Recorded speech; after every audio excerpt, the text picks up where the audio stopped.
এক সপ্তাহ আগেও যারা ছিল বেস্ট বাডিস আজ তারাই জানি দুশ্মন। ইলন মাস্ক সেই টেসলা বিগ বাজারের কিংবদন্তি, যিনি ট্রাম্পের নির্বাচনী ক্যাম্পেইনে ঢেলেছিলেন প্রায় $20 কোটি। আর ট্রাম্প পাল্টা উপহার হিসেবে সে ইলন মাস্কের জন্য খুলে দিয়েছিল হোয়াইট হাউসের দরজা নিজের বিশেষ উপদেষ্টা হিসেবে। তাদের দুজনের এই খাতির দেখে নেটিজেনরা বলছিল, এটা কি ব্রোম্যান্স নাকি রাজনীতির মেলবন্ধন।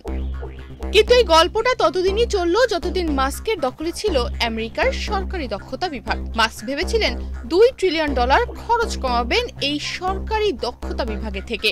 বাস্তবে কমালেন মাত্র $150 বিলিয়ন। আচ্ছা, কম কি করে হয়?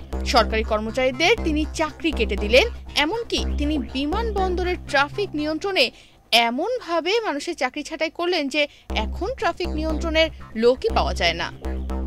আর ট্রাম্প তিনি বললেন তিনি মাস্ককে প্রথমে প্রিয় পুত্র মনে করে ভালোবেসেছিলেন, কিন্তু মাস্ক যখন এক্স থেকে বাজেট নিয়ে রাগ করা শুরু করলো সেটা তিনি আর মেনে নিতেই পারেননি।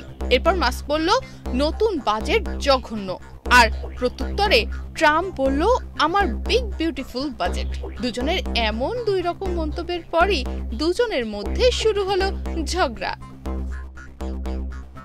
নেটিজেনদের এক অংশ বলছে দুজনের মধ্যে ফাটল অনেক আগেই ধরেছিল, এ কারণেই ট্রাম্প বাধ্য হন ইলন মাস্ককে বিদায় দিতে। 30 মে মাস্কের হোয়াইট হাউসের চাকরির দিন শেষ হয়ে যায়, এমনকি সেদিন মাস্ককে সোনার চাবিও উপহার দেন ডোনাল্ড ট্রাম্প। তবে এই সবই বোধহয় ছিল লোক দেখানো ভালোবাসা, কারণ কিছুদিন পরেই মাস্ক এক্সে ঝাড়ি দিলেন ট্রাম্পকে। বললেন ট্রাম্প নাকি তার বিগ বাজেট পড়েই দেখেননি এবং এই বাজেট নাকি রাতারাতি পাশ হয়েছে।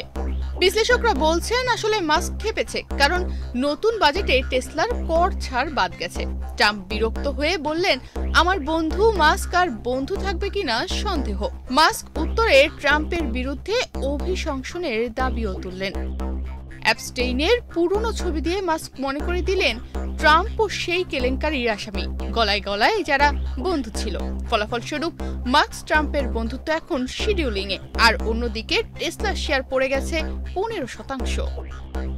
এই ঝগড়ার পর থেকে সবাই বলছে ট্রাম্প আর ইলন মাস্কের মধ্যে এখন রোম্যান্স থেকে ব্রেকআপ হয়ে গেছে। ট্রাম্প মাস্কের বন্ধুত্বের গল্প নাকি এখানেই ফুরিয়ে গেছে। আর এই ঘটনার পর থেকে বিশ্লেষকদের মনে একটাই প্রশ্ন, এই যুদ্ধে কে জিতবে?